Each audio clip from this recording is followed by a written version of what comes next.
Hey mes petits artistes, j'espère que vous allez bien. Aujourd'hui on se retrouve comme vous avez pu le voir au titre pour une vidéo où je vous montre mes affaires de dessin. Alors je vous montrerai pas tout, je vous montrerai le principal parce qu'il y a des trucs que je n'utilise pas ou des trucs que je ne montre pas l'intérêt à vous montrer parce que ça semble basique et normal en fait. Voilà, donc je vais commencer. Alors comme je vous ai montré dans ma dernière vidéo avec mon bullet journal, n'hésitez pas à aller la voir d'ailleurs, j'ai mes finer liners. Voilà, donc je vais pas blablater plus longtemps ce produit vu que vous le connaissez déjà. Il y en a 60 avec 3 palettes de 20, tout simplement. Elle vient de Amazon et franchement, je ne regrette pas cet achat. Ensuite, nous avons une pochette, une boîte. Pour tout ce qui est couleur foncée, couleur réaliste, couleur pour les ombres, etc. Alors, la boîte est censée ressembler à ça. Sauf que, elle ressemble à ça. En fait, j'ai quelques crayons qui sont parmi mes affaires, mes trousses et tout.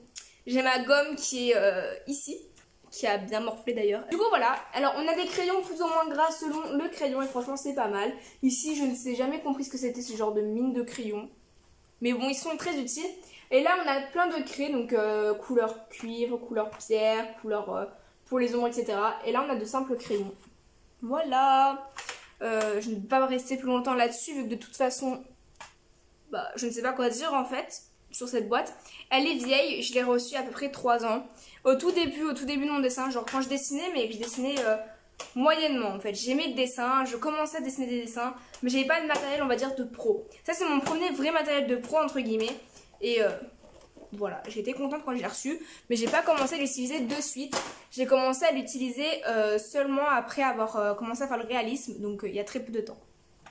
Ensuite, on a la fameuse boîte de crayons de Faber-Castell. Donc vous la connaissez, j'ai fait une vidéo spéciale là-dessus. Je poste de ces photos de boîtes de partout sur Instagram. Voilà, d'ailleurs je peux vous montrer parce que les crayons ont bien pris depuis la vidéo où je vous ai montré la boîte neuve. Voilà, voilà. Donc vraiment, les polychromos, c'est les meilleurs crayons du monde. Après, je dis ça, mais en fait, c'est les seuls crayons pro que j'ai eu. Les prochains crayons que j'aime acheter, donc déjà, j'aimerais acheter quelques polychromos parce que j'aimerais avoir plus de couleurs. Mais les prochains, je pense que j'ai penché pour des Prismacolor, tout le monde en parle et que ça a l'air d'être de bons crayons. Du coup, voilà. Et en plus de cette boîte-là, comme vous savez, j'avais acheté des crayons de couleur beige qui sont juste ici. D'ailleurs, eux aussi, ils ont bien pris. Et j'ai également racheté récemment 3 crayons, le rouge, le noir et le blanc. Parce que, comme vous avez pu voir quand je vous ai montré la boîte, c'est les 3 couleurs qui sont en train de partir le plus vite. Voilà. Ensuite, on a ma boîte de caméléons. White, c'est des caméléons. Alors j'ai saoulé toute ma famille pour pouvoir les acheter. Ils m'avaient coûté à peu près 75 € je crois parce qu'ils étaient en réduction à culture au moment où je les ai achetés. Tout le monde en parlait à ce moment-là. J'avais connu ça grâce à des pubs sur la télé, grâce à des pubs sur Insta également, grâce à des youtubeurs genre Tuto Doro. Et je me suis dit bon je vais les acheter, ils ont l'air top et tout pour le dégrader et tout. Alors pour les dégrader c'est bien, j'ai fait un max de dessins avec, sauf que ça abîme de ouf les pointes. Il n'y a pas beaucoup d'encre dans les feutres, tout simplement parce que si on enlève le blinder, il n'y a pas beaucoup d'encre, comme vous pouvez le voir. Là, c'est un crayon caméléon, et ça, c'est le blinder. Et si on enlève le blinder, on a ça. On enlève les bouchons, il nous reste plus beaucoup d'encre. Donc ça abîme donc les pointes, il n'y a pas beaucoup d'encre, et franchement, voilà. Donc à part vraiment... Pour les dégrader, c'est pas ouf du tout. Moi franchement j'aime pas beaucoup les caméléons. Je suis fière de les avoir eu, je suis fière de les avoir utilisés. Après parfois ils m'utilisaient comme simple marqueur sans utiliser le côté blinder. Mais acheter des pro marqueurs à la place, c'est mieux. Voilà, et donc en parlant de pro marqueurs, voici ma pochette de pro marqueurs. Voilà. Donc il en manque, il y en a qui sont sur mon bureau, il y en a qui sont un peu de partout. J'ai 12 pro marqueurs, donc ce côté-là. J'ai 6 brush marqueurs, 3 métallique marqueurs et 3 néon marqueurs. Les pro marqueurs, c'est les pro marqueurs que tout le monde connaît, c'est les basiques. Les brush marqueurs, c'est comme des pro marqueurs, sauf qu'en fait, en plus d'avoir le côté gros là que tout le monde connaît, il a une pointe de pinceau en fait. Donc une grosse pointe assez souple. Voilà. Donc j'ai 6 broches marqueurs comme ça. Et c'est aussi, au plus d'être des broches marqueurs avec une pointe souple, c'est des couleurs un peu pastel. Voilà. Les métalliques marqueurs, ça va être tout ce qui va être argenté, doré et cuivre. Voilà. Donc selon le dessin que vous faites, c'est hyper pratique. Et ensuite, j'ai les néons marqueurs. Alors les néons marqueurs, bah, c'est simple, ce sont des fluos. Voilà, voilà. Et en plus d'être de simples fluos, en fait, la pointe fine, donc là vous avez la pointe fine de base, et la pointe ici, ce n'est pas les grosses pointes comme les autres, c'est juste des grosses pointes comme ça. Donc c'est grave efficace en fait. Du coup voilà, moi j'avais reçu les points marqueurs je crois il y a 1 an ou 2 ans. Il y en a beaucoup maintenant qui ne fonctionnent plus parce que bah, je les ai beaucoup utilisés. Voilà, donc les points marqueurs vraiment c'est la meilleure marque de marqueurs, on est tous d'accord pour ça je pense. Après chacun a ses préférences mais moi personnellement j'adore les points marqueurs. D'ailleurs j'en ai racheté il n'y a pas longtemps, enfin ça dépend lesquels. Ceux-là je les ai achetés parce que bah, c'était des couleurs que j'avais envie d'acheter. Donc c'est des points marqueurs, hein, ne vous inquiétez pas. Et après j'avais acheté 2 beiges qui sont trop bien. Voilà, du coup mes points marqueurs je vous ai montré et tout, je vous ai dit. Donc voilà, c'est vraiment les meilleurs, je trouve. Après, ils sont chers, mais bon, c'est ce que c'est, quoi. Le dessin, c'est pas gratuit, c'est cher de base. Donc, autant payer pour de la marque. Après, j'ai des crayons marqueurs. Alors, crayons marqueurs, c'est pas une marque qui est très connue. Je crois que c'est même pas du tout connu, en fait. Et c'est des trucs que j'avais trouvé à Rouget et Play, en fait. Et du coup, je vais vous les montrer. Et c'est des simples marqueurs. Donc, voilà. Voilà, donc c'est des simples marqueurs en fait. Du coup voilà, et il y en a plus que 2 qui fonctionnent parce que bah, je les ai tous utilisés. Du coup bah il y a plus d'encre ni rien. Et franchement bah si vous tombez sur des crayons marqueurs, n'hésitez pas à les acheter parce que je trouve que c'est trop bien. Genre c'est vrai comme des pro marqueurs en fait. C'est des marqueurs quoi. Et moi j'ai bien aimé les utiliser. Après pour faire mes trucs, mes dessins blancs, tout ce qui va être couleur blanche et tout, il y en a 3. Alors j'ai commencé par acheter donc un Faber-Castell comme ceci. Sauf que il a morflé. Je ne savais pas comment l'utiliser. Je ne savais pas comment il fonctionnait parce qu'en fait il bavait, il séchait. Je comprenais que dalle. Je ne sais toujours pas comment il fonctionne d'ailleurs. Du coup là, bah ça, je sais même pas comment j'ai fait pour mettre du blanc ici. Le truc à l'intérieur il est blanc complet. Et ici, genre, je sais pas si vous voyez. Et voilà, et genre il y a de l'encre sur le bouchon ici à l'endroit où je suis censée mettre mes doigts pour dessiner. Du coup, le stylo, voilà. Après, c'est peut-être moi qui l'utilise mal, mais personnellement, le stylo blanc Faber-Castell, bah il est pas top. Après, j'ai un simple marqueur. J'avais pris un marqueur blanc, mais c'est pas du tout adapté pour le dessin. J'ai voulu tester un truc, en fait, non. Du coup, bah, n'achetez pas de marqueur pour faire du dessin. Très clairement, pas des comme ça. Et après, la révolution, un Posca.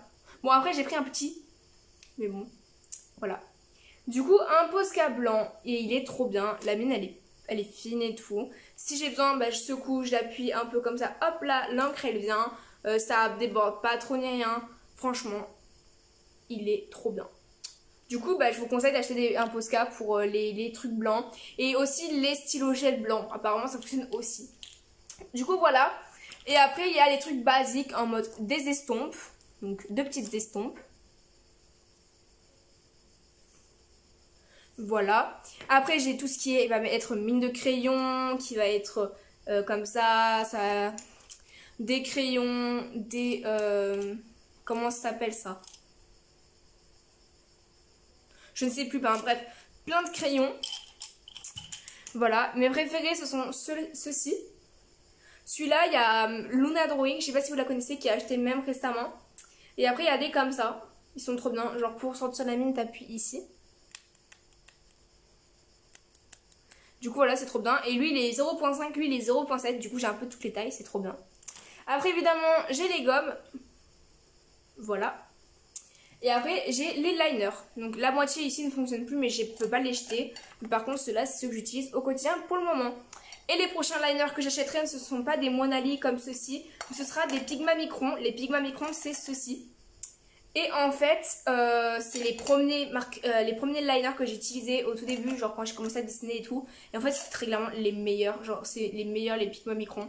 Du coup, bah go en racheter en fait. Et on a presque fini la vidéo. Je vous montre simplement les cahiers que j'utilise.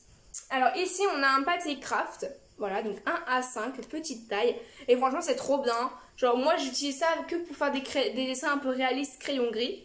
Donc si vous voulez aller voir quelques dessins avec ce feutre, enfin ce papier, n'hésitez pas à aller sur ma page Instagram. Donc voilà, donc ce papier craft là, il est trop bien. Je vous conseille d'acheter ce papier là. Voilà, voilà. Ensuite, j'ai un cahier pour... donc là, c'est un cahier de dessin basique.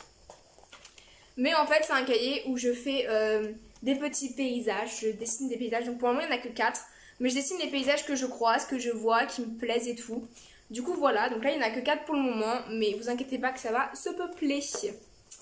Après, j'ai mon carnet de croquis. Alors, ce carnet de croquis là, je l'aime pas. Il va falloir que j'en achète un nouveau. Parce qu'au début, je l'ai bien entretenu. Puis en fait, vu qu'il est trop grand, ça me donne pas envie. Genre, mon ancien carnet de croquis, je vous avais fait des vidéos dessus. Mais je les ai mis en privé parce que bah, je ne les aimais pas. Il était petit et je trouve ça grave plus pratique pour un carnet de croquis. Là, il est grand, il est fin. Les papiers, c'était pas des papiers de dessin. Du coup, bah, ça me donne pas envie de dessiner dedans. Donc, je dessine dedans. Mais au fur et à mesure de l'évolution, bah, ça devient n'importe quoi. Voilà. Du coup, ça c'est juste le cahier où si j'ai besoin de coller, par exemple, des dessins, bah voilà, je les colle, je les fais ici, je les colle, tout simplement. Après, j'ai le carnet de dessin basique, donc celui qu'on a tous à peu près. Voilà, donc voilà. Si vous avez vu des dessins pas mal, n'hésitez pas à aller sur mon Instagram dessin. Ah yeah, je fais ma pub H24 dans mes vidéos, c'est un truc de ouf. Et le dernier, c'est mon porte-vue de dessin. Donc là, il y a tous mes dessins qui volent. Genre, si je fais un dessin sur une feuille volante, bah, je vais le mettre là-dedans. Et du coup, ça commence à peu près en 2018 et ça fait toutes les années jusqu'à maintenant. Voilà.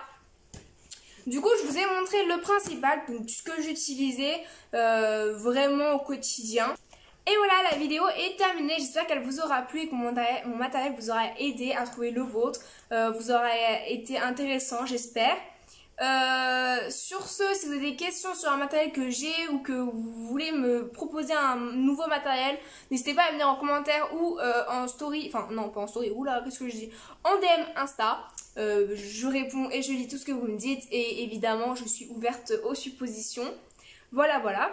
Si vous avez aimé, n'hésitez pas à liker, à partager et à vous abonner si vous voulez continuer à voir mes vidéos. N'oubliez pas de mettre la cloche aussi pour avoir les notifications. Je vous laisse avec d'autres vidéos et j'espère que vous passerez une bonne journée. Bye!